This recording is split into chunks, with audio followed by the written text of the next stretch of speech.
Evening, YouTube. It's a beautiful night out here. It's nice and cool, not as hot as it was the other day when I did my video. Doing a real quick video. One of my viewers and one of my Instagram followers was saying he hadn't seen me do any videos. Apparently he missed the one I did about my little mini Edge Pro review. But so what I wanted to do tonight was, because I had, at the end of the evening, I went out. I ate early because I didn't eat any lunch or anything. I had went up to Elliot Williamson's shop while I was waiting on a customer and was looking at a guy up there named Robert who is making custom knives. He's getting ready to do an auction. You should see, if you've checked my Instagram page, you will see a video of a knife that he made, and he's getting ready to auction off one. But at any rate, so what I had come in was a couple cold steel knives from a customer, and I got them sharpened. They weren't in too bad a shape, and I've got them already boxed up. But one of the knives is one that I own. I own the same one, and it's a discontinued model, and it reminded me, I took a shower because I smelled kind of bad because it was hot earlier. I see people talking about cold steel knives, and they're almost like they think that they're Mall Ninja garbage, and I would say some of their things that they make now are kind of the Mall Ninja, kind of the Taiwanese, can't get a good guarantee that it's going to be very good quality. Biggest problem I've had with cold steel knives, and I said it in another video, is their sharpening. And we'll get a picture of this because I've never reprofiled this. The edge grinds, the edge profiles, the sharpening grind. I would have to reprofile, and I had to reprofile that recurve, but with the Edge Pro I can do recurve, so it's not a big deal. But what I wanted to talk about was, there was a time where cold steel were incredibly innovative and made some super high quality knives. This is a cold steel VG1 Sanmai 3 construction, Lloyd Pendleton custom, the Pendleton 100. And I mean, this is executed gorgeously. You've got, we're gonna turn the camera, we're gonna do a backwards camera thing. And this came with a perfect edge grind and is still got the factory edge on it, is incredibly sharp, and has stayed that way because this has been used. This is a hunting knife, and I'm an outdoors kind of guy. Great handmade, maybe not even, may not necessarily be handmade, sheaths for these knives. There's another one. This isn't the one that same one that I sharpened. This is mine. This is my Sizu, and it's a Finnish style knife. It's like a puku, almost like that that knife I reviewed here a few weeks ago. And it also is the Sanmai 3 laminated steel. They don't make this knife anymore, and I bought this. These were $400 or $500 each, and I bought these, worth every penny. And people forget that cold steel has been innovative and come up with working designs and things like that. They see the videos and they see the over-the-top stuff. One of my favorite knives, not even made anymore, and it could have been executed better. The handles were made out of aluminum and stuff started getting loose, but it's an enclosed folder. They called it their triple action. And I have a double-edged one of these, and it's the only way you can carry a double-edged knife unless it's a fixed blade or a butterfly, and you can't carry a butterfly in most places. This is not a butterfly knife. It only has one side. However, I kind of just triple action.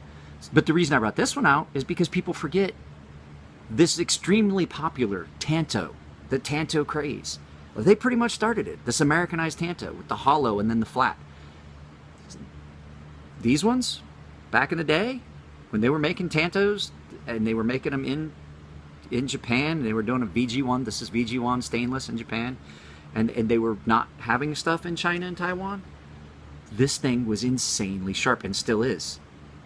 They made good quality knives, and what has happened is they have taken some over-the-top stuff, and they've went too far with some of their farming things out to cheapen things up, and I think they've learned their lesson. Andrew Demko's working for them now. They've got some good some good designs.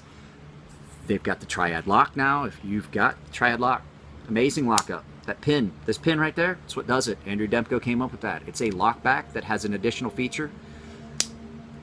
Almost impossible to make it fail. Almost impossible. If you make one of these fail, you're doing something. You're doing something wrong. I'll tell you that.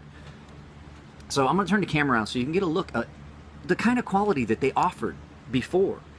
And I mean, their knives still, this I have no idea where this knife came from. I have purchased so many knives and things like that. I don't know if I got this in a box deal or what. Tylite. Now I will say, even if they're misground, their knives are incredibly sharp. They are. They come crazy sharp. They really do. I don't like a misground edge. So we'll turn this around and we'll show you some of the quality that you see in some of the older knives that they used to make. Like I said, this is a discontinued model, and what that one showed up today. Now, the only thing I will say is the sheath for this one, there's an issue with the glue, and it gets gummy, gooey crap all over the blade, which is not such a big deal because if you're using it, I can always order another sheath. So we'll turn this around right now, and we'll get some close-in video on some of this stuff. So, like I said, if you get in on this, look, these micarta scales that are on this, and I apologize, it is evening time, and I'm not got the best light. I am outside. Gorgeous black linen micarta with a red liner, polished. Look at that mirror polished bolsters. Big finger choil up here where you can get into work. You're looking at, you know, that laminated steel where you got two separate kind of steels. And I mean, they were proud of this. They did good work on this. The edge profile is perfect, and I'm here to tell you, this turd is, that's still a factory edge. I never took the factory edge off of it. I've cut meat with this, so this is designed for it. Lloyd Pendleton Custom Classic, it was an incredibly nice knife. They still offer this knife, and I think it's still fairly expensive. Just attention to detail that was done on this. Like I said, that red liner right there across the linen micarta. Really nice. Beautiful, beautiful knife. Oh, I don't want to do that yet. This knife. I sharpened one just like this for a customer, and it's already in the box. I've got it boxed up to send back to him. I'm going to FedEx it to him on Monday.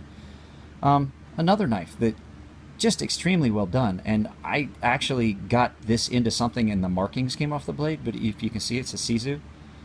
It's a Puku, and mine's got some work, and it is another black linen micarta, you know, nickel silver bolsters, and I have sharpened this one. This is a knife that I did a video on my original YouTube channel where you saw my hands and stuff like this, and I did a hanging hair test on this just like you would with a straight razor, and it passed with flying colors. And you might be able to look that one up. I think it's under my old YouTube channel name though. So I mean, this is where I start having problems with the newer cold steels. I mean, the action on this. Oop, dropped you. Tripod lets it get a little top heavy here. So it's incredibly good action on this. I mean, you can thumb flip it. These quillions will catch on your pants and act like a wave feature. Now, the problem I've got with this, yeah, they gave you a sharpening notch. However, they didn't execute it properly. Mosquitoes out here, I'm getting chewed up. So when I'm talking about this, you see that? See how uneven?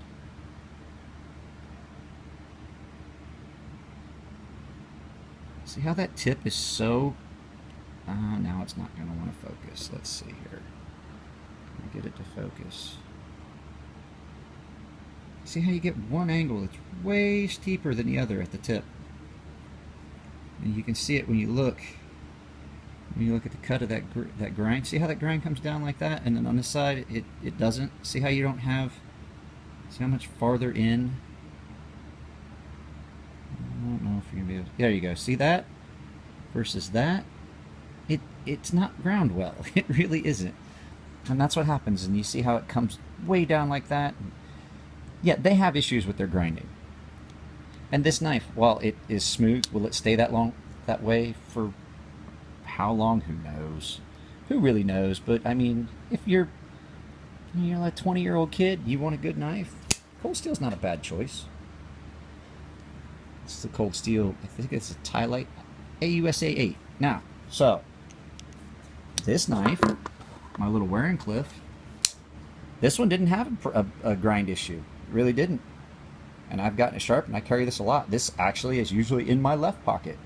my end tack or one of my other high-end knives is in my right pocket. Let's see. As a matter of fact, this is the way it came out today.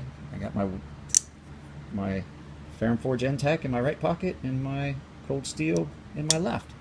So we're going to lose light here rapidly because it's evening time. Sun's setting. But we're going to flip this back around. I'll finish this up. It'll be quick.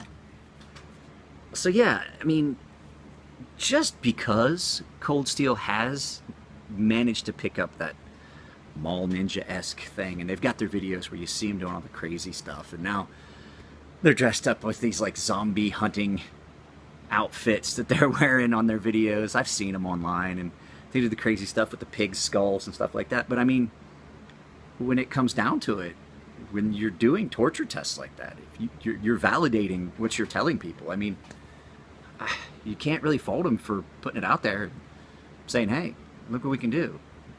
If you don't like it, I mean, I know that people don't necessarily like Lynn Thompson, but the biggest problem I see is that in their quest to make their knives more affordable, they've instead of doing Chris and Elliot Williamson's style, where they have done things to make their knives stay as incredibly nice as they are, but be able to provide a lower price. Now, granted, these are mid-tech prices. They're not, you know, they're not the $150, $200 production knife prices. But the fact is, this will last forever.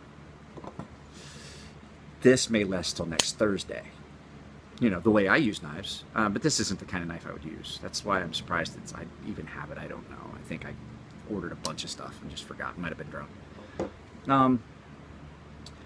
But I think they've learned their lesson, because if you watch some of their videos, they are not just doing the black spray paint on the blade. They're not just using AUSA 8, which I liked. This is AUSA 8. I liked Cold Steel's AUSA 8. It was done well. They did a good job. And it was, while it's not a super steel, it's not a super great steel by any long stretch, it is a steel that's affordable, and it works. It works. And there's people like, oh, they want it to hold an edge forever. I don't want your knife to hold an edge forever. I'm getting ready to start a business that relies on your knives being dull and being sent to me. I don't want your knife to hold an edge forever. I want it to be dull next week so I can sharpen it every 3 weeks.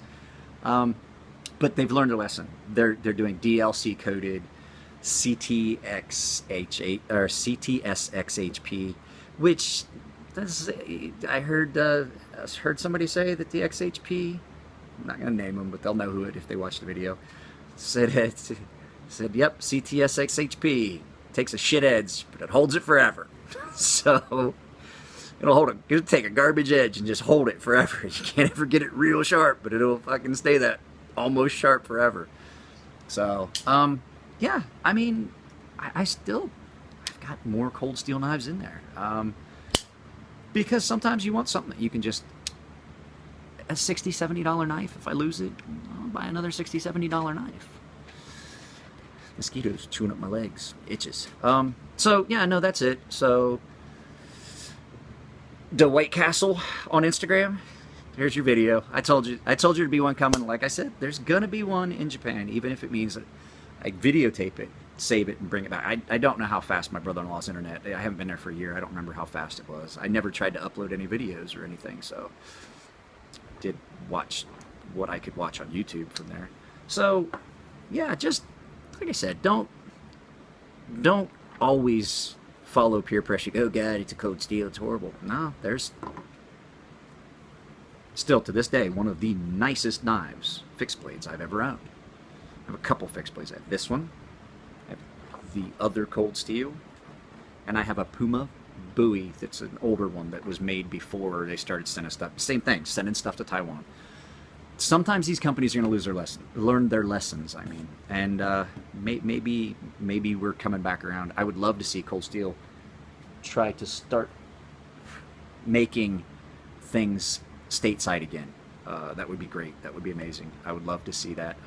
Their things that they made here stateside were much better. They're old original Tantos. And like I said, if you own a Tanto, you can tell Lynn Thompson thank you, because he is the one that started the Tanto craze for the American Tanto. Basically, he formulated this Americanized Tanto. Maybe not formulated it.